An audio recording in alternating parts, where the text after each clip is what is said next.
नमस्कार. आज दोन बातम्या जोरदार चर्चेत आहेत.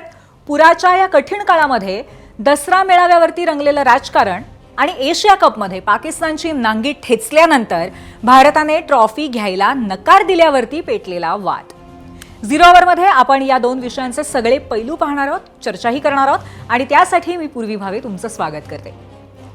खरं तर शिवसेनेचा दसरा मेळावा ही एक लेगसी आहे, एक मोठी परंपरा आहे.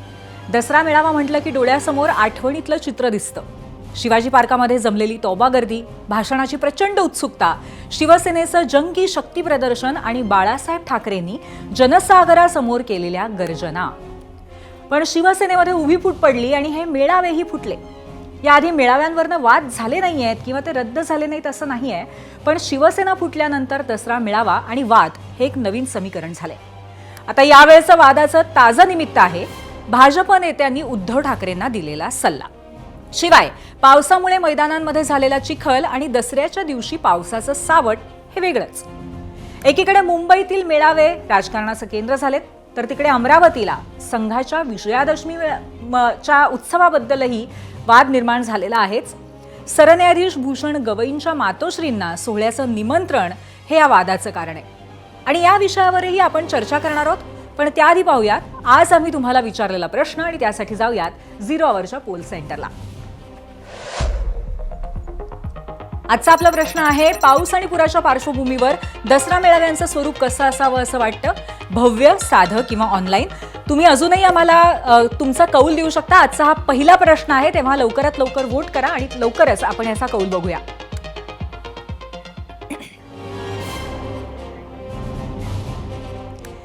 वाजत गाजतया गुलाल उधळतया. बाळासाहेब ठाकरे होते तेव्हापासून विचारांचं सोनं लुटण्यासाठी शिवसैनिकांना दिलं जाणारं हे निमंत्रण. आजही उद्धव ठाकरे असोत किंवा एकनाथ शिंदे आपल्या कार्यकर्त्यांना अगदी या शब्दामध्ये मुंबईमध्ये यायला सांगतात.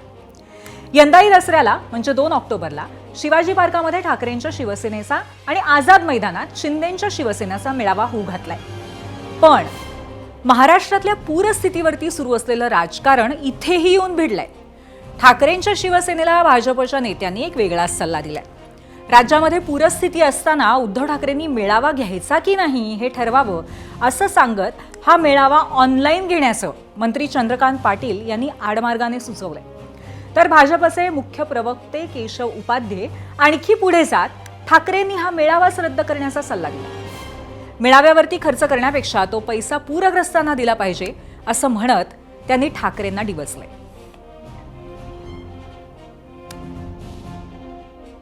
यात त्यांना बऱ्याच वेळा काही असं म्हटलेलं आवडत पण नाही, पण आता मी घोषितच करतो, आम्ही मात्र या इशारा सभेच्या बाबतीमध्ये दुपारपर्यंत आपापसात बोलून तर आमची पार्टी लोकशाही पद्धत झाली.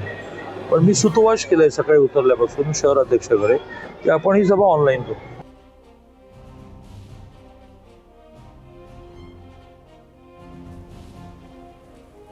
उभाठा गटाचा येणारा दसरा मेळावा रद्द करून त्याचा खर्च उद्धव ठाकरे यांनी मराठवाड्यातील पूरग्रस्तांना दिला पाहिजे.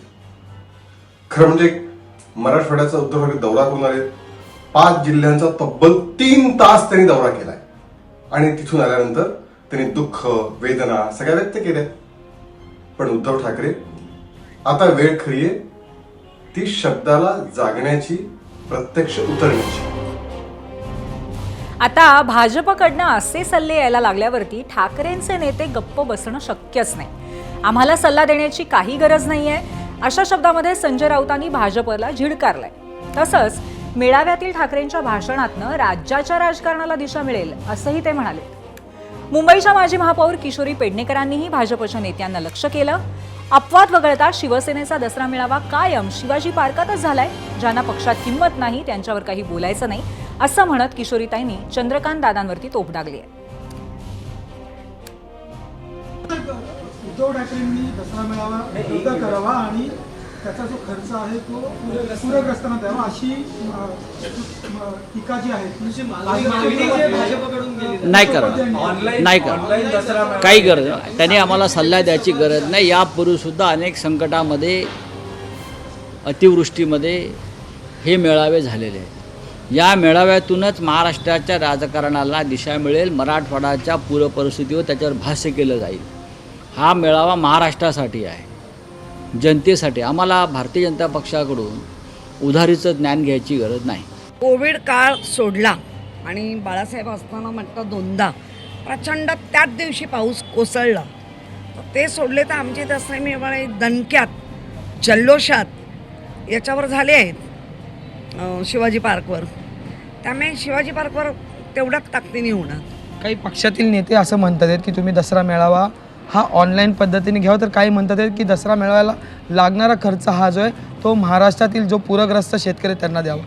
मुळात काही पक्षातल्या लोकांना आधी विचारा तुमच्या पक्षात तुम्हाला काय स्थान आहे. खरं तर भाजपचेच नेते ते. हा म्हणूनच म्हटलं मला माहिती आहे काही फक्त बोलण्यासाठीच ठेवलेत, फक्त भूमिका तुम्हाला काही नाही देणार हे त्यांचं मरो. पण आम्ही ऑनलाईन घ्यायचं की आम्ही कसं ते आमचं आम्ही ठरवू. आमचा पक्ष सक्षम आहे. तर एकीकडे दसरा मेळाव्यावरनं भाजप आणि ठाकरे सेनेमध्ये अशा पद्धतीने झुंपली आहे आणि दुसरीकडे शिंदेंच्या शिवसेनेचीही दसरा मेळाव्याची तयारी सुरू आहे. पण भाजपने ठाकरेंना दिलेल्या सल्ल्यामुळे शिंदेंचीही कोंडी झाल्याचं चित्र आहे. कारण जो सल्ला ठाकरेंना लागू होतो तो शिंदेंनाही होतो, नाही का? अर्थात यावर ना भाजपकडनं कोणी स्पष्ट बोललंय ना शिवसेनेकडनं.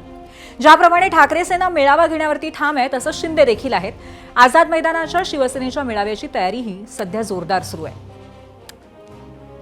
अर्थात तरी देखील दोन्ही मेळाव्यांना एक अडचण आहेच आणि ती अडचण अशी आहे की दोन्ही मेळावे खुल्या मैदानात होणार आहेत आणि सध्या तरी मुंबईमध्ये पावसाचा जोरदार मुक्काम आहे.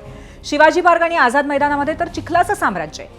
दोन्ही पक्षांकडनं तयारी तर सुरू आहे. मोकळ्या मैदानामध्ये सभा घेतली आणि नेमका दसऱ्याच्या दिवशी मुंबई स्टाईल पाऊस झाला तर काय याची चिंता मात्र दोन्हीकडेही असेल. पण जसे सैनिक सीमेवरती लढताना ऊन पावसाची पर्वा करत नाहीत तशीच आपले शिवसैनिकही करणार नाहीत असं ठाकरे सेनेचे आमदार महेश सावंत म्हणतायत. संजय राऊत यांनीही शिवाजी पार्कातच मेळावा होईल असं स्पष्टपणे सांगितलंय. काही पर्यायी जागा सुद्धा विचार झाला पावसात काय करायचं. पण माननीय उद्धव ठाकरे यांच्यासह सगळ्यांचं आतापर्यंतचं मत असं आहे, भले पाऊस येईल आणि जाईल पण शिवतीर्थावरच्या दसरा मेळाव्याची परंपरा मोडायची नाही.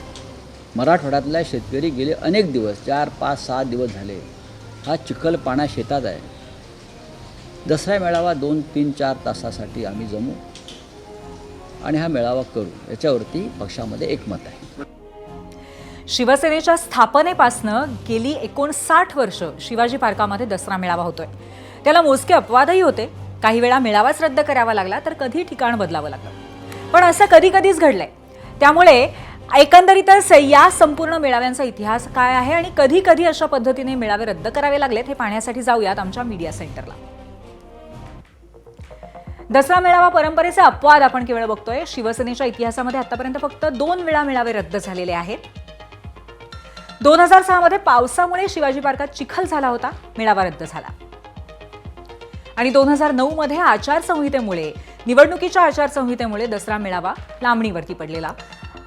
2020 आणि 21 मुळे कोरोनाच्या साथीमुळे स्वातंत्र्यवीर स्मारकामध्ये हा मेळावा घेण्यात आला होता. आणि 2022 मध्ये शिवसेनेतील फुटीनंतर गेली 3 वर्ष स्वतंत्र दसरा मेळावे होत आहेत हे तर आपण जाणतोच.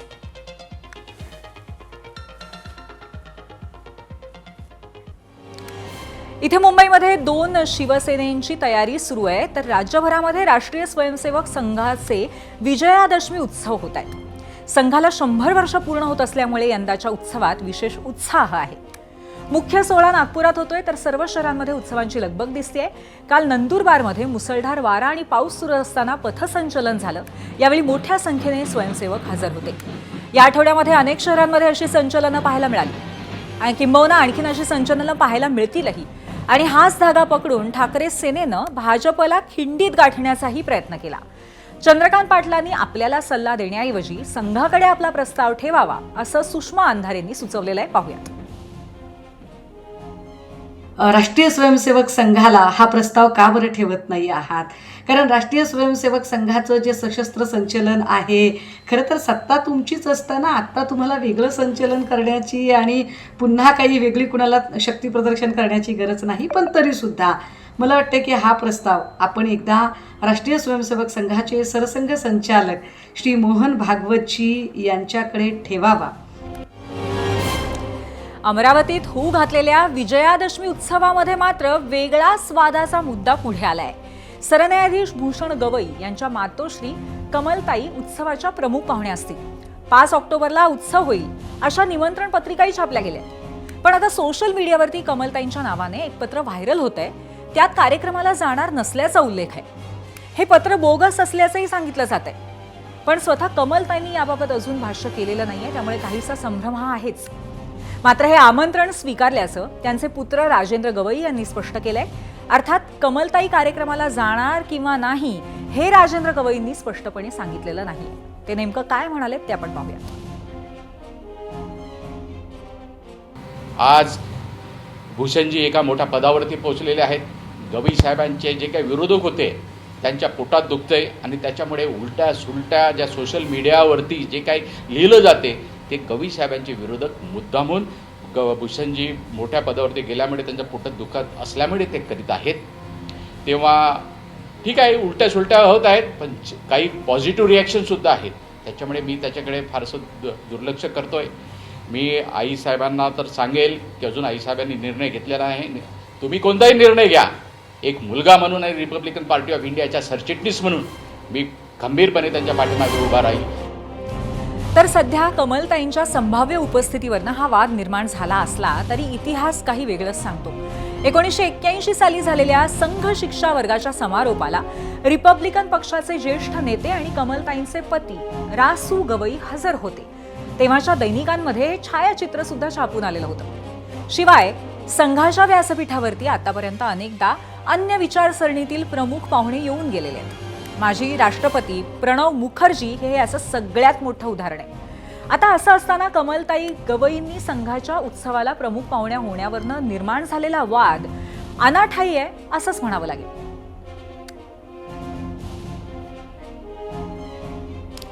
आणि या व्यतिरिक्त राज्यभरामध्ये चर्चा असलेला आणखीन एक दसरा मेळावा आहे, तो म्हणजे मुंडेंचा. स्वर्गीय गोपीनाथ मुंडेंनी अहिल्यानगरच्या भगवानगडावरनं हा मेळावा सुरू केला.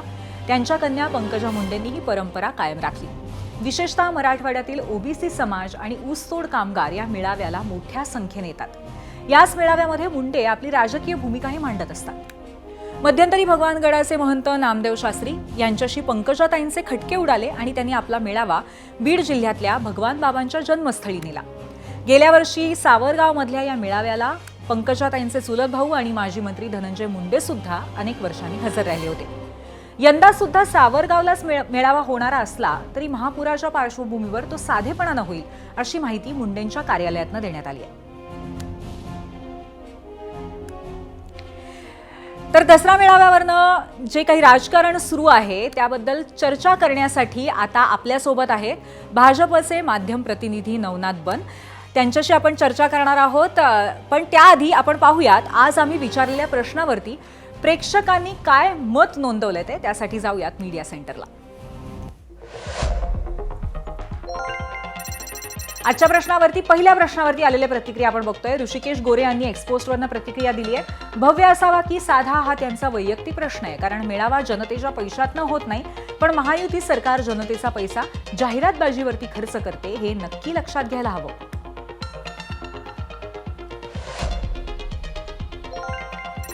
एक्सवरनं पुढची प्रतिक्रिया आहे शंतनू गौतम यांची. ज्याला आजचे सामाजिक वातावरण भान आहे त्यांनी आपल्या पद्धतीने आत्मपरीक्षण करून निर्णय घेतला पाहिजे. शेवटी ज्याचा त्याचा प्रश्न आहे. पुढची प्रतिक्रिया आपण पाहणार आहोत युट्यूबवरनं आलेली सोपान सपकाळ यांची. मेळाव्यास उपस्थित राहणारे बहुतांश शिवसैनिक ग्रामीण भागातील असल्यामुळे आणि सध्याची अतिवृष्टी आणि पुराची परिस्थिती बघता मेळावा साध्या पद्धतीनेच घ्यावा.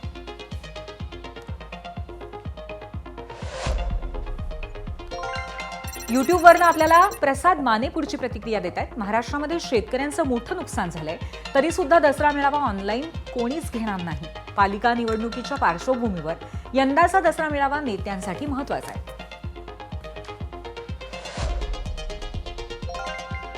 फेसबुकवरनं पुढची प्रतिक्रिया तुकाराम सोनावणे यांनी दिलेली आहे. दसरा मेळाव्यामध्ये येणाऱ्या कार्यकर्त्यांना प्रत्येकी 100 रुपये चार्ज लावून जमा होईल तो पैसा शेतकऱ्यांना मदत म्हणून दिला तर चांगलं होईल, अशी प्रतिक्रिया त्यांनी दिली आहे. फेसबुकवरची पुढची प्रतिक्रिया विठ्ठल दहीफळे यांची. दसरा मेळावा नसावा, त्यावर खर्च होणारा पैसा गोरगरीब पूरग्रस्त शेतकऱ्यांना देण्यात यावा आणि सर्व नेत्यांनी फेसबुकवरती लाईव्ह येऊन आपले विचार मांडावेत, असं त्यांचं मत आहे.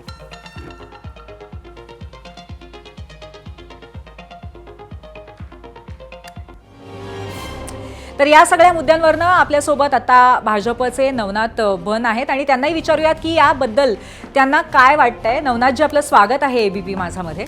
आणि अर्थातच माझा पहिला प्रश्न तुम्हाला असा आहे की जो सल्ला आपण ठाकरेंना त्यांच्या एकंदरीतच मेळाव्याच्या अनुषंगाने दिलेला आहे, म्हणजे ठाकरेंच्या शिवसेनेला दिला आहे, तोच आपण शिंदेंच्या शिवसेनेला आणि त्याचबरोबर संघाचा जो मोठा कार्यक्रम होतोय, उत्सव होतोय, त्या अनुषंगाने सुद्धा सल्ला तो देणार आहात का? पूर्वी हा सल्ला नाहीये, हा टोला होता. कारण सध्या उद्धवजी ठाकरे असतील किंवा संजय राऊत आहेत, हे सल्ला शरद पवारांकडनं घेतात, सल्ला राहुल गांधीकडनं घेतात. त्यांना सध्या भारतीय जनता पार्टीच्या सल्ल्याची गरज नाहीये. वंदनीय बाळासाहेब ठाकरे यांचे विचार त्यांनी सोडून दिले आणि आता राहुल गांधींच्या मांडीला मांडी लावून बसतात. त्यामुळे ते सल्ला भारतीय जनता पार्टीचा ऐकणारच नाहीत. ते राहुल गांधींचा सल्ला मात्र नक्की ऐकतात. आणि गेल्या काही दिवसापासून उभाटा गटाचा इतिहास बघितला तर ते राहुल गांधींचा सल्ला ऐकताना आपण दिसत आहेत. आम्ही सल्ला अजिबात दिला नाही, आम्ही टोला लगवलेला आहे. संजय राऊत असं म्हणाले होते की मुंबईतले कार्यक्रम रद्द करावे, गरबा रद्द करावा, दांडिया रद्द करावा. हे कोण सांगतंय? संजय राऊत सांगतायत. तुम्ही स्वतः दसरा मेळावा आयोजित करणार, दसरा मेळाव्यासाठी लाखो करोडो रुपयाचा खर्च करणार आणि दुसऱ्याला सल्ला देणार की तुम्ही अशा पद्धतीचे कार्यक्रम रद्द करावे. त्यावर केशवजी उपाध्याय यांनी तर टोला लगावलाय की आधी तुम्ही आपला दसरा मेळावा रद्द करा. पण आपण जर समजा हा एक चांगला निर्णय आहे, चांगला उपाय आहे, चांगला सल्ला आहे असं जर समजलं तर आपले मित्रपक्ष असलेल्या एकनाथजी शिंदे यांच्या मेळाव्याच्या अनुषंगाने पण हा सल्ला देता येईलच की शेवटी ते मित्रपक्ष आहेत आपले? नाही, आम्ही सल्ला दिलाच नाही, आम्ही टोला लगावलाय. एकनाथजी शिंदे हे यांना टोला यासाठी लगावला नाही की एकनाथजी शिंदे हे पूरग्रस्तांच्या मदतीला गेले. फक्त मदतीला गेले नाही तर तिथे जाऊन सर्वांना आधार दिला, मदत देखील पोहोचली. उद्धव ठाकरे ज्या गावामध्ये गेले होते त्या ठिकाणी जाऊन एकनाथ शिंदेनी मदत केली. आज भारतीय जनता पार्टीने पुण्यामधनं मराठवाड्यातील ओल्या दुष्काळग्रस्त शेतकऱ्यांसाठी मदत पाठवलेली आहे. छत्रपती संभाजीनगर असेल, जालना असेल, इथून देखील मोठ्या प्रमाणात त्या ठिकाणी भारतीय जनता पार्टीचे कार्यकर्ते मदत करतायत. राष्ट्रीय स्वयंसेवक संघाच्या वतीने देखील मदत आहे. आम्ही नुसतं बोलत नाही तर करून देखील दाखवतो. संजय राऊत फक्त बडबड करतायत, उभाटा गट फक्त बडबड करतायत, त्यामुळे त्यांना हे टोला लागावा. बरोबर, म्हणजे हा टोला आहे, सल्ला नाही. पण त्याचबरोबर आज आपण मेळाव्यांची चर्चा करतोय तर आणखीन एक मेळावा जो बीडमध्ये होणार आहे, पंकजाताईंचा म्हणजे मुंड्यांचा मेळावा, तर त्याबद्दल सुद्धा संभ्रम आहे की तो नक्की कशा पद्धतीने होईल, तो साधेपणाने होईल असं म्हटलं जातंय. पण तुमचं काही बोलणं झालंय का याबद्दल पंकजाताईंची? नाही, दरवर्षी आदरणीय गोपीनाथजी मुंडे साहेब हे यांनी या मेळाव्याची सुरुवात केली आणि आमच्या नेत्या आदरणीय पंकजाताई मुंडे ह्या वारसा पुढे चालवण्याचं काम करतायत अतिशय साधेपणाने. आताच नाही तर दरवर्षी पंकजाताई मुंडे यांचा दसरा मेळावा अतिशय साधेपणाने होतं. सर्वसामान्य ऊसतोड कामगार, बीड जिल्ह्यातील नागरिक, नगर जिल्ह्यातील नागरिक या मेळाव्याला मोठ्या प्रमाणात साजरे एकत्र येत असतात. आपल्याला सगळ्यांना कल्पना आहे की सावरगाव इथे भगवान बाबांचं जन्मस्थान आहे आणि त्या ठिकाणी अशा पद्धतीचा दसरा मेळावा सुरू करण्याची परंपरा पंकजाताई यांनी सुरू केली आणि त्यामुळं सर्व भक्तगण, याच्यामध्ये नुसतं राजकीय कार्यक्रम नसतो, सर्व भक्त भाविक या कार्यक्रमाला दसऱ्याच्या निमित्ताने सोनं लुटायला येतात आणि तिथं अतिशय साधेपणाने, याच वर्षी नाही तर दरवर्षी अतिशय साधेपणानं लोक घरच्या भाकरी आणून, लोक घरच्या भाकरी खाऊन त्या ठिकाणी दसरा मेळावा साजरा करतात. कारण ते साधे ऊसतोड कामगार आहेत, सर्वसामान्य लोक आहेत आणि अतिशय साधेपणानं दरवर्षी उत्सव होतो. म्हणजे नवनाथची परंपरा राखायला आपली कुठल्याही पद्धतीची मनाई नाही, परंपरा राखणं चांगलंच आहे असं आपण कुठेतरी म्हणताय? निश्चितपणे जी आदरणीय मुंडे साहेबांनी परंपरा सुरू केली ती चालू आहे. आमचा आक्षेप आहे की तुम्ही फक्त बडबड करू नका. तुम्ही विचाराल की उद्धवजी ठाकरे यांची परंपरा चालू ठेवायची का? मुळामध्ये उद्धवजी ठाकरे यांनी चालू ठेवावी त्यालाही आमचा आक्षेप नाही, परंतु ते जे सांगतायत ना की यांनी हे करावं, त्यांनी बंद करावं, त्यांनी हे करावं, दुसऱ्याकडे बोट दाखवण्यापूर्वी उद्धवजी ठाकरे यांनी किती रुपयाचा चेक मराठवाड्यातील माणसाला द्यावा याचा एक फोटो दाखवा. संजय राऊत यांनी किती रुपयाची मदत मराठवाड्यातील शेतकऱ्यांना दिली त्याचा एक फोटो दाखवावा आणि मग इतरांना सल्ले द्यावेत. भारतीय जनता पार्टी असेल, एकनाथजी शिंदे असतील, सातत्यानं बांधावर जाऊन लोकांना मदत करतायत. आज आमचे प्रदेशाध्यक्ष रवींद्र चव्हाणजी खरंय. यांनी पुण्यामधून मदत पाठवली. खरंय खरंय आम्ही मदत नवनाथजी, म्हणजे करतो आणि मला फक्त एवढंच म्हणायचंय की मुळात परंपरा राखण्याबद्दल आपला काही आक्षेप नाहीये. तो एक काय म्हणतात त्याला सिच्युएशनल किंवा तो परिस्थितीजन्य टोला आहे असं आपण आम्हाला सांगितलेलं आहे. धन्यवाद, आज आपण इथे आलात आणि या विषयावरती चर्चा केली त्याबद्दल. आणि आता वळूयात मुंबईचा महापौर कोण होणार यावर सुरू असलेल्या चर्चेकडे. ठाकरेंच्या शिवसेनेचा मेळावा शिवाजी पार्कातच होईल हे नक्की. यंदा तर अनेक वर्षांनी राज ठाकरे सुद्धा व्यासपीठावरती असतील असं सांगितलं जात आहे. गेल्या काही महिन्यांमध्ये ठाकरे बंधूंची जवळी बघता हे अशक्यही नाही आहे, पण या गोड संबंधात आज एक मिठाचा खडा पडला. मुंबईचा आगामी महापौर हा मनसेचाच असेल असं पक्षाचे नेते संदीप देशपांडे म्हणाले. माजी महापौर किशोरी पेडणेकर यांनी यावरती सावध प्रतिक्रिया दिली. प्रत्येकाला आपलाच महापौर व्हावा असंच वाटतं, त्यात गैर काय असा सवाल किशोरीताईने विचारलाय. पाहूयात. काल एकनाथ शिंदेची बैठक पार पडली. त्या बैठकीच्या बाहेर एक पोस्टर लागला होता, महापौर शिवसेनेचाच. मुंबईचा महापौर हा मराठीच होणार आणि मनसेचाच होणार. एकत्र आहोत. मराठी महापौर होणं आणि तो एकत्र असलेल्यांचं होणं, एखाद्या लीडरला नेता म्हणून संदीप देशपांडे मनसेचे लीडर आहेत. आपल्या सैनिकांना, मनसेच्या सैनिकांमध्ये जरा प्राण अधिक फुंकणे, त्यांच्यामध्ये प्राण आहेच, पण प्राण चिकाटीने, चिवाटीने, जिद्दीने फुंकण्यासाठी जो एक मंत्र असतो, मंत्र प्रत्येक पक्ष देतोय. आणि याच मुद्द्यावरती चर्चा करण्यासाठी मनसे नेते संदीप देशपांडे स्वतः आपल्या बरोबर आहेत. त्यांची भूमिका नेमकी काय आहे ते आपण जाणून घेऊया. संदीपजी, आपलं स्वागत आहे झिरो अवरच्या गेस्ट सेंटरमध्ये. आणि तुम्ही आज असं म्हणालाय की मराठीच महापौर होणार आणि मनसेचाच होणार, त्यामुळे लगेच चर्चेला तुम्ही कुठेतरी स्थान दिलेत. काय नक्की तुम्हाला म्हणायचं काय? नाही, बघा कसं आहे की याच्यामध्ये काही म्हणजे लगेच शिवसेना मनसे काही भांडण लावायची गरज नाहीये आणि मुळात तो उद्देशही नाहीये. असं आहे की प्रत्येक पक्षाला वाटतं की आपला महापौर व्हावा आणि त्यात काही गैर नाही, असं तुम्ही मगाशीच म्हणाल त्याचप्रमाणे ते आहे. अजूनही अधिकृतरित्या युतीची घोषणा ही सन्मान्य राजसाहेबांनी केलेली नाहीये. आम्हाला पक्षातर्फे जे मार्गदर्शन केले गेले त्याच्यामध्ये आम्ही 227 जागा लढवण्याची तयारी करतोय. सगळ्या ठिकाणी आम्ही कामं करतोय. ज्या वेळेला समजा पुढे भविष्यामध्ये राजसाहेब असतील किंवा उद्धवसाहेब ठाकरे असतील हे लोक ठरवतील त्याप्रमाणे ते होईल. पण अशी काही आधी चर्चा झाली आहे, म्हणजे त्याला काही आधार आहे? तुम्ही आज बोललात त्याला? नाही, मी तेच तुम्हाला सांगतोय ना की जोपर्यंत कुठली अधिकृत घोषणा होत नाही, अधिकृत चर्चा होत नाही, त्यामुळे मनसेचा महापौरच करायचा या उद्देशाने मुंबई शहर अध्यक्ष म्हणून माझी जबाबदारी आहे आणि त्याप्रमाणे आम्ही काम करतोय. जेव्हा निवडणुकीचे निकाल लागतील तेव्हा ठरेल, पण मुंबईचा महापौर आपल्याला करायला पाहिजे, तो मनसेचा झाला पाहिजे, ही महत्वाकांक्षा बाळगण्यात काही गैर असं मला वाटत नाही.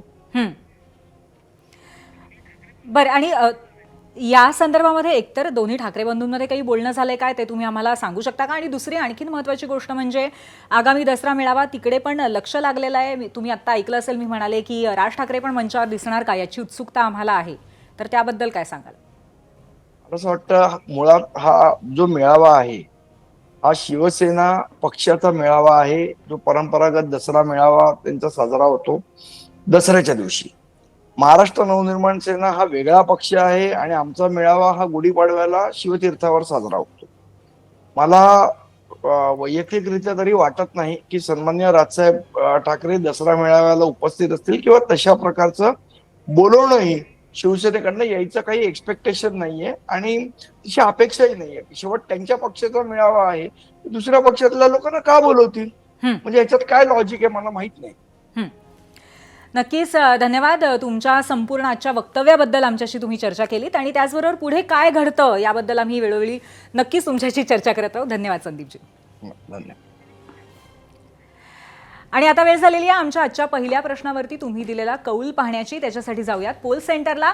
चला पाहूयात आजचा कौल काय आहे. पाऊस आणि पुराच्या पार्श्वभूमीवरती दसरा मेळाव्याचं स्वरूप कसं असावं असं वाटतं. 9,000 मतं आम्हाला आली. त्यामध्ये भव्य स्वरूप असावं असं 90% लोकांना वाटतंय. 10% लोकांना असं वाटतंय की साधेपणाने हा मेळावा होवा आणि 0% लोक असं म्हणतायत की ऑनलाईन मेळावा घेतला जावा.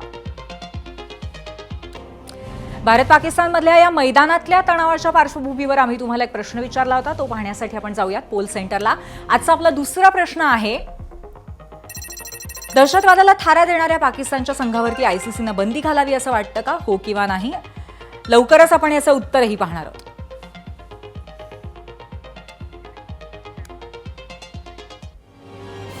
भारतीय संघ व्यवस्थापनाने नक्वीकडनं ट्रॉफी न स्वीकारण्याचा निर्णय आधीच घेतला होता. दुबईच्या मैदानामध्ये पाकिस्तानी संघाची जिरवल्यावरती प्रोटोकॉल मोडत टीम इंडियाने आशियाई क्रिकेट परिषदेच्या अध्यक्षस्थानी बसलेल्या पाक मंत्र्याची अब्रूज काढल्याचं पाहायला मिळालं. नक्वी तिकडे स्टेजवरती चषक देण्याची वाट पाहत उभे होते आणि भारतीय संघ नक्वी स्टेजवरनं कधी उतरतो याची वाट पाहत मैदानामध्ये टाइमपास करत होते. यावेळी भारतीय चाहत्यांनी भारत माता की जयच्या घोषणा देत नक्वीला डिवचलं. भारताने ट्रॉफी स्वीकारायला नकार दिल्यानंतर एसीसी प्रमुख मोहसिन नक्वी आशिया कप ट्रॉफी आणि भारतीय संघाची मेडल्स घेऊन निघून गेले.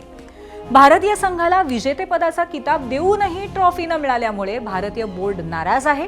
नोव्हेंबरमध्ये होणाऱ्या आयसीसी बैठकीमध्ये मोहसिन नक्वींविरुद्ध रितसर तक्रारही दाखल करणार आहे.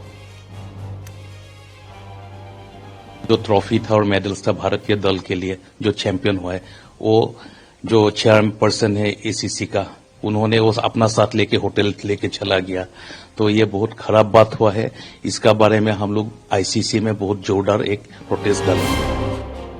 आणि हे सगळं नाट्य सुरू असताना भारतीय T20 संघाचा कर्णधार सूर्यकुमार यादवने पुन्हा एकदा आपल्या कृतीने सर्वांची मनं जिंकली. आशिया चषकातील सर्व 7 सामन्यांची रक्कम भारतीय सेनेला आणि पहलगाम हल्ल्यातील मृतांच्या कुटुंबियांना देण्याचा निर्णय सूर्यकुमारने घेतलाय. त्यानंतर सोशल मीडियावरती त्याचं खूप कौतुक होतंय. मात्र शिवसेना ठाकरे पक्षाचे खासदार संजय राऊतांनी स्पर्धा सुरू होण्यापूर्वी मोहसिन नक्वी सोबत हस्तांदोलन करण्यावरनं टीका केली. तसंच देशाला मूर्ख बनवताय का असा प्रश्न सुद्धा विचारला. बघा, ही नौटंकी बोलण्यास नकार दिला होता. ही नौटंकी आहे. तुम्ही मैदानावर खेळताय एकत्र, ज्याला विरोध आहे देशाचा. पाकिस्तानबरोबर खेळण्याला देशाचा विरोध आहे, ही लोकभावना आहे. लोकांनी भारतामध्ये किंवा राष्ट्रभक्तांनी कालचा सामना पाहिलेला नाही. आधीच्या मॅचला काहीतरी त्या पाकिस्तानच्या मॅचशी हस्तांदोलन करायला नकार दिलं. अरे खेळलात ना मैदानावर, त्या तुम्ही काय प्रधानमंत्र्यापासून काही प्रेरणा घेतली आहे का देशाला मूर्ख बनवण्याची आपल्या? ते जसं मूर्ख बनवतात भाजपचे लोक, हे आता लोकांसमोर येणं गरजेचं आहे. हे जे ढोंगे आहे सगळे, मग कुठल्याही क्षेत्रातले असतील, तुम्ही त्यांच्याबरोबर 15 दिवसापूर्वी चहा घेतलेला आहे, ब्रेकफास्ट केलेला आहे, फोटो काढलेले आहेत, हात मिळवलेला आहे. मग तुम्ही काल हे देशाला काय दाखवत आहे? तुम्ही का खेळलात हा आमचा प्रश्न आहे. मुळात संजय राऊतांनी केलेल्या या टीकेला भाजपचे मंत्री आणि आशियाई क्रिकेट संघटनेचे सदस्य असलेले आशिष शेलार यांनी जोरदार प्रत्युत्तर दिले. जी पाकिस्तानची भूमिका आहे, जी हिरव्या पाकड्यांची भूमिका आहे, ती संजय राऊत यांची आहे. कारण संजय राऊत यांना भारत जिंकला याचं जणू काही दुःखच झालेलं आहे. हिंदुस्थानच्या विजयावर या पद्धतीने शंका उपस्थित करण्याचं काम संजय राऊत करतायत. हिंदुस्थान एक आहे, मजबूत आहे, महाराष्ट्रही त्यात आहे.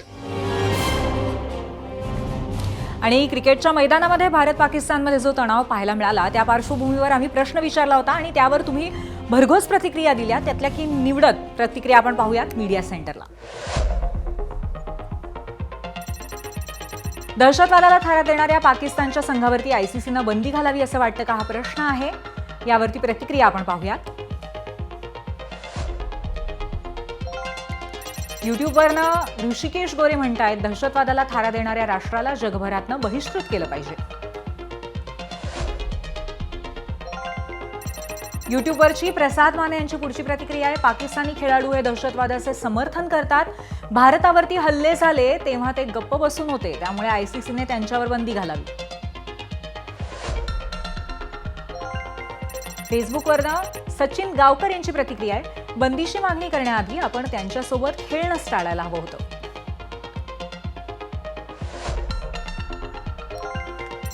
फेसबुकवरनं पुढची प्रतिक्रिया शौनक भिडे यांनी दिली आहे. हीच खरी वेळ आहे. सध्याचे आयसीसी अध्यक्ष भारतीय आहेत, त्यांनी पुढाकार घेऊन पाकिस्तान संघावरती बंदी घालायला हवी. फेसबुकवरची कृष्णा पाटील यांची पुढची प्रतिक्रिया, अजिबात नको, त्यांची लायकी मैदानातच दाखवता येते.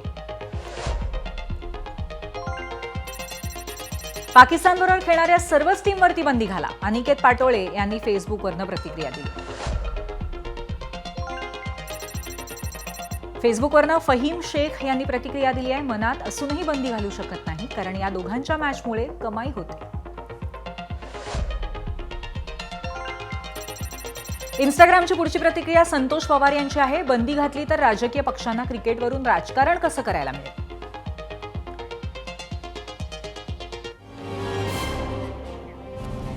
तर अशा पद्धतीच्या प्रतिक्रिया आलेल्या आहेत.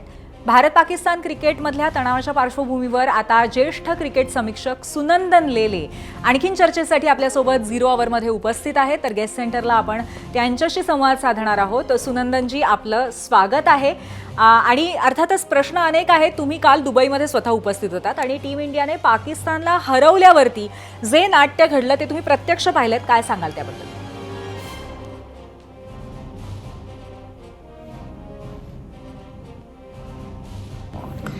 इतकं क्रिकेट मी कव्हर केलेलं आहे, पण असा माहोल मी कधी बघितला नाही. मॅच संपली बरोबर रात्री 10:30 वाजता आणि त्याच्यानंतर प्राईज डिस्ट्रीब्युशन कधी चालू झालं? 11:15 वाजता. म्हणजे जवळजवळ 80 ते 90 मिनिटांनंतर टोटल एकदम गोंधळाची परिस्थिती होती. काय होणार काय नाही कोणालाच कळत नव्हतं. आणि त्याच्यानंतर प्राईज डिस्ट्रीब्युशन चालू झालं आणि प्राईज डिस्ट्रीब्युशन चालू झाल्यानंतर पाकिस्तानी खेळाडू पहिल्यांदा मैदानावरती यायलाच तयार नव्हते. मग ते मैदानावरती आले, अगदी पडक्या चेहऱ्यांनी त्यांनी आपली पदकं स्वीकारली. सलमान अली आगा जो त्यांचा कॅप्टन होता, त्यांनी $75,000 जो प्रतिकात्मक चेक असतो तो घेतला आणि नंतर असा भिरकावून दिला. काय म्हणजे माच, काही विचारू नका. त्याच्यानंतर भारतीय संघाची इंडिव्हिज्युअल बक्षिसं घेतली गेली आणि त्याच्यानंतर एकदम सुनसान हवेली, म्हणजे काय म्हणतात, टांगा पलटी घोडे पसार, सगळं स्टेज 2 मिनिटात रिकामं झालं, कारण मोहसिन नक्वी तरातरा निघून गेले. भारतीय संघ व्यवस्थापनाने हा संदेश संपूर्णपणे अगोदर दिलेला होता की आम्ही कोणत्याही परिस्थितीमध्ये मोहसिन नक्वी यांच्या हातातनं पदक किंवा आशिया करंडक विजेतेपदाचा करंडक आम्ही स्वीकारणार नाही. आणि हे अगोदर स्पष्ट केलेलं होतं, कारण भारतीय संघ आत्ता या गोष्टी मान्य करायला अजिबात तयार नव्हता आणि त्यामुळे या सगळ्या गोष्टी इतक्या ताणल्या गेल्या आणि विजेतेपद मिळालं, करंडक मिळाला नाही. ही गोष्ट कधीच बघितलेली नव्हती, ती सुद्धा बघायला मिळाली. त्यामुळे हे जे संबंध आहेत भारत पाकिस्तानचे, जे अगोदर कटू होते, आता ते भयानकच ताणले गेलेले आहेत, एवढंच मी म्हणेन. नक्कीच सुनंदनजी, किंवा तुम्ही ज्या पद्धतीने वर्णन केलं, आम्हाला सुद्धा प्रसंग संपूर्ण तो डोळ्यासमोर उभा राहिला. पण मला तुम्हाला असं विचारायचं आहे की सूर्यकुमार आणि भारतीय संघाने जी भूमिका घेतली होती त्याबद्दल तुमचं व्यक्तिगत मत काय? आपल्या सगळ्यांना माहिती आहे की भारत सरकारने सुद्धा आशिया कप खेळायची परवानगी ही जोर जबरदस्तीने दिली आहे. त्याला कारण असं आहे की पुढच्या वर्षी भारतामध्ये T20 वर्ल्ड कप आहे. आत्ता महिलांचा वर्ल्ड कप भारतामध्ये 50 ओव्हरचा होणार आहे. त्याच्यानंतर कॉमनवेल्थ गेमसाठी आपल्याला प्रयत्न करायचा आहे आणि आपलं लांबचं लक्ष हे 2036 साली होणाऱ्या ऑलिम्पिकचं यजमानपद भारताला मिळावं म्हणून करायचा होता. म्हणून या सगळ्याचा विचार करून भारत सरकारने टीम पाठवायचा निर्णय घेतला आहे. BCCIने त्याला परवानगी मागितली होती, भारत सरकारने त्याला परवानगी दिली, कारण या वेळेला या टुर्नामेंटचं यजमानपद भारताकडे होतं. त्यामुळे लोक नंतर बोटं दाखवत बसली असती आणि ते नको होतं, म्हणून भारत सरकार आणि BCCIने हा निर्णय घेतला. त्यामुळे मी तर म्हणेन की सूर्यकुमार यादवची भूमिका ही नव्हती, ही भूमिका भारत सरकार BCCIने मिळून घेतलेली होती, ज्याच्यामध्ये खेळाडू सहभागी झालेले आहेत. परंतु सूर्यकुमारच्या एका भूमिकेचं मला कौतुक वाटलं की नंतर त्यांनी सांगितलं की मी खेळलेल्या सर्व या आशिया कपमधल्या सामन्याचं मानधन जे आहे ते मी ऑपरेशन सिंदूरच्या निमित्ताने भारतीय लष्कराला अर्पण करतो. या भूमिकेचं मला खरोखर कौतुक वाटलं. नक्कीच, एक मला असं वाटतं की अतिशय महत्त्वाची सर्वसमावेशक भूमिका आपल्याला तिथे पाहायला मिळाली. सुनंदनजी, काल पाकिस्तानचे सुद्धा नक्कीच फॅन्स तिकडे उपस्थित असतील, तर मला प्रश्न असा आहे की जेव्हा भारतीय फॅन्सनी हुरियो उडवला तेव्हा पाकिस्तानी फॅन्सची रिॲक्शन काय होती त्यावर? माहोल गरबागरबीचा होता. त्याचं कारण असं आहे की अगोदरच्या सामन्यांना प्रेक्षागृह भरलेलं नव्हतं. या भारत पाकिस्तान अंतिम सामन्यासाठी प्रेक्षागृह 80-90% भरलेलं होतं. आणि पाकिस्तानी संघाची एक गोष्ट तुम्हाला सांगतो, गिरे तो भी टांग ऊपर असे ते असतात. दरवेळेला ते असे येतात की आम्ही भारताला हरवू शकतो, आम्ही काही करू शकतो. त्या गरम जोशीमध्ये त्यांनी सुरुवातीला जेव्हा त्यांची ओपनिंग पार्टनरशिप चांगली झाली, तो साहेबजादा फरहान चांगला खेळत होता, फखर जमान चांगला खेळत होता, त्यामुळे दंगा केला हो, खूप दंगा केला. भारतीय प्रेक्षक अहो थांबा जरा थांबा, अजून मॅच चालू आहे असं सांगत होते. आणि त्याच्यानंतर त्यांच्या 9 विकेट या पत्त्याचा बंगला कोलमडून पडावा तशा कोलमडून पडल्या. मग त्यांच्या चेहऱ्यावरती चिंतेची भावना आली. आणि नंतर बॉलिंगमध्ये जेव्हा सुरुवातीला त्यांना यश मिळालं, परत त्यांचा फणा वरती झाला, दंगा करत होते, आरडाओरडी करत होते, बाचाबाची करत होते. आणि त्याच्यानंतर तिलक वर्मानी जो काही फिनिशिंग टच दिला आहे, क्या बात आहे. दडपणाखाली अशी खेळी करणं म्हणजे शुद्ध सोनं होतं, शुद्ध सोनं. आणि आत्ता सोन्याचा भाव तुम्हाला काय माहिती आहे. त्यामुळे तिलक वर्माची कालची इनिंग ही शुद्ध सोन्यासारखी होती असं सांगताना मला आनंद होतोय. आणि नंतर जो काही माहोल होता, मी लेखनामध्ये म्हणा, लेख लिहिण्यामध्ये मी थोडा बिझी होतो, पण तरीही ते दिसत होतं की भारतीय संघाने ते पाठीराख्यांनी ते तांडव केलं नाही, हुरियो जास्त उडवली नाही. कारण पाकिस्तानचे पाठीराखे हे डोळ्यात अश्रू घेऊनच बाहेर पडत होते. अगदी खरं आहे सुनंदनजी, अगदी नांगी ठेचली भारतीय संघाने पाकिस्तानची आणि सर्वांनी आपण त्याचा अनुभव घेतलेला आहे. आज तुम्ही आमच्या गेस्ट सेंटरला येऊन या मॅचबद्दल सुद्धा सांगितलं, तुमच्या अनुभवाबद्दल सांगितलं आणि राजकीय विश्लेषण सुद्धा त्याचं केलं, त्याबद्दल खूप खूप धन्यवाद. भारत पाकिस्तान क्रिकेट सामन्याबद्दल आम्ही विचारलेल्या प्रश्नावरती तुम्ही कौल काय दिलाय पाहूयात. जाऊयात पोल सेंटरला. दहशतवादाला थारा देणाऱ्या पाकिस्तानच्या संघावरती ICCने बंदी घालावी असं वाटतं का? 10,000 मतं आम्हाला आली आणि त्यातल्या 88% लोकांना अर्थातच असं वाटतंय की हो, बंदी घातली पाहिजे. 12% लोकांचं मात्र वेगळं मत आहे. आणि या वादावरती ABP माझाची काय भूमिका आहे ती ऐकण्यासाठी जाऊयात आमच्या कार्यकारी संपादक सरिता कौशिक यांच्याकडे. पूर्वी देशापेक्षा क्रिकेट मोठं असू शकत नाही, त्यामुळे भारतीय क्रिकेट संघाच्या भूमिकेमुळे क्रिकेट डिप्लोमसी मेली की जगली हा वाद गेला खड्ड्यात. आज परिस्थिती अशी आहे की भारत आणि पाकिस्तान या 2 देशांच्या मधली बॉर्डर युद्धभूमीत झाली आहे. कालच्या आशिया कप फायनलचे मैदान हे सुद्धा तसेच एक रणांगण होते. आपण जिंकलो याचा जितका आनंद आपल्याला झाला आहे त्यापेक्षा कितीतरी जास्त आनंद पाकिस्तानी क्रिकेट टीमला चिरडल्यामुळे आपल्या देशात बघायला मिळतोय. नंतर आपल्या विजयी टीमनं जे केलं त्यामुळे पाकिस्तानात रणकंदन सुरू आहे. आता भारतानं ही चॅम्पियनशिप मुळातच खेळायला नको होती असे मत असणारे अनेक आहेत. त्यात उद्धव ठाकरेंची शिवसेना सुरुवातीपासूनच प्रचंड व्होकल आहे. एखाद्या घटनेला किंवा व्यक्तीला बॉयकॉट करून निषेध नोंदवण्याची एक परंपरा आहेच. मॅच न खेळून भारताला हा निषेध नक्कीच नोंदवता आला असता. हे झाले एक मत. पण येणाऱ्या काळात कॉमनवेल्थ गेम्स आहेत, भारत स्वतः ऑलिम्पिक होस्ट करू बघत आहे, या दोन्हीत पाकिस्तान असणार आहे. मग आपण काय करणार? आपण न खेळण्यापेक्षा पाकिस्तानलाच न खेळू देणे ही पण एक रणनीती असू शकते. ICCनं आतंकवादाला थारा देणारा देश म्हणून पाकिस्तानला बाद केले पाहिजे. खेळाच्या इतिहासात असं घडलंय. दुसऱ्या जागतिक युद्धानंतर जर्मनी आणि जपानला ऑलिम्पिकमधून बाहेर काढण्यात आले होते. दक्षिण आफ्रिकेला अपाथाईडमुळे 1970च्या सुमारास अनेक ऑलिम्पिक्समधनं बॅन व्हावे लागले. अपाथाईड संपला आणि 1992ला दक्षिण आफ्रिकाची ऑलिम्पिकमध्ये वापसी झाली. रशिया आणि बेलारूसला युक्रेनवर हल्ला केल्यामुळे बाहेर जावे लागले, तर मानवाधिकारांची अवहेलना करणाऱ्या अफगाणिस्तानला साल 2000मध्ये सस्पेंड करण्यात आले होते. भारताचा अजेंडा आतंकवादाचे माहेरघर असणाऱ्या, निरागस जीवांचा बळी घेणाऱ्या, आंतरराष्ट्रीय कराराचा आदर न बाळगणाऱ्या पाकिस्तानला नुसते ICCमधूनच नव्हे तर सर्वच आंतरराष्ट्रीय खेळांच्या मैदानातून कसं बाद करता येईल हा असला पाहिजे. नक्कीच धन्यवाद सरिता. आणि आजच्या चर्चेतल्या 2 महत्त्वाच्या विषयांवरती आपण त्याचे वेगवेगळे पैलू जाणून घेतले. तसंच उद्या पुन्हा एकदा भेटणार आहोत उद्याचा महत्त्वाचा विषय घेऊन. तेव्हा पाहत रहा 0 आवर आणि एबीपी माझा.